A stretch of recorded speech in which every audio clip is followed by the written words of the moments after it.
Crypto mom Hester Peirce to leave SEC for Regent Law. In November, SEC Commissioner Hester Peirce, known across the industry as Crypto Mom for her decade of pro-innovation dissents, is leaving the agency to join Regent University School of Law as an associate professor in November, Cointelegraph reported on May 20th. Peirce has been the most consistent crypto-friendly voice on the commission since 2018.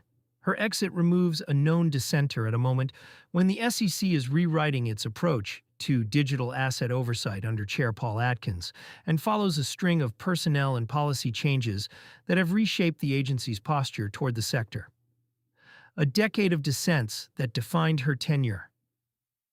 Peirce earned the Crypto Mom label after publicly disagreeing with the SEC's 2018 rejection of the Winklevoss Spot Bitcoin ETF, calling the decision an overreach that pushed innovation offshore. She has repeated some version of that argument in nearly every enforcement action against a digital asset firm since. Her safe harbor proposal, first floated in 2020 and revised in 2021, would have given token projects a 3-year window to develop sufficient decentralization before being judged against federal securities laws. The proposal never advanced past commentary, but it became a reference document for industry lawyers building decentralization arguments. In 2023, she helped lead the crypto task force inside the SEC alongside Commissioner Mark Uyeda, a body that has since become the agency's main vehicle for issuing no-action letters and structured guidance on crypto product design.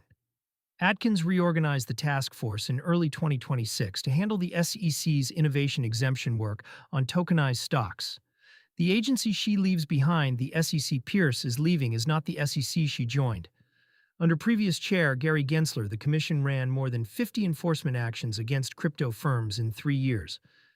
Under Atkins, that pipeline has largely been paused, and several pending cases have been dropped or settled on narrower terms.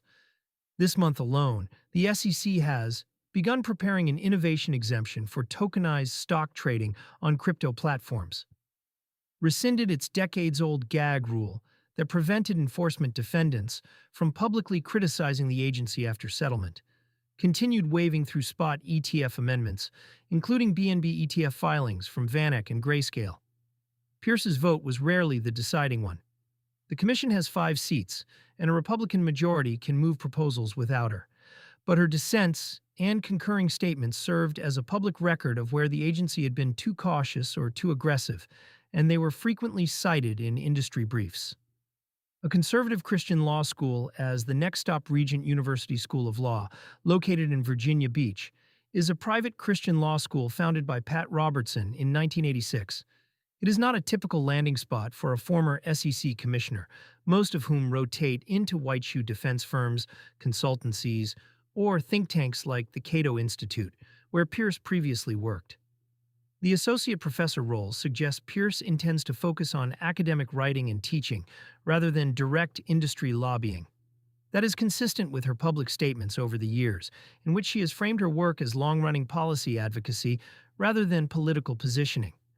She does not appear to have signed on with a law firm or crypto company, which removes the immediate revolving door critique that often follows agency departures. A quieter SEC for crypto policy. With Peirce gone, the remaining commissioners include Atkins, Uyeda, and 2 seats that have rotated. Uyeda has shared many of Peirce's positions on crypto, but he tends to write fewer public dissents. The result is likely an SEC that continues to ease enforcement pressure, but generates less of the on-the-record commentary that gave crypto lawyers ammunition for their filings. The departure also lands as the Clarity Act advances through the Senate, with Senator Lummis pushing to combine banking and agriculture committee jurisdictions on the bill. Peirce had been one of the few federal officials regularly testifying in favor of clarifying which tokens fall under SEC versus CFTC oversight. Her successor on those panels has not been named. For crypto firms, the practical effect is muted in the short term. The Atkins-era SEC is already friendlier than the Gensler-era one, and the policy direction is set. The longer-term effect is harder to read. Future SEC commissions, under different administrations, will not have Peirce's dissent record to point to when arguing that the agency should not return to its earlier posture.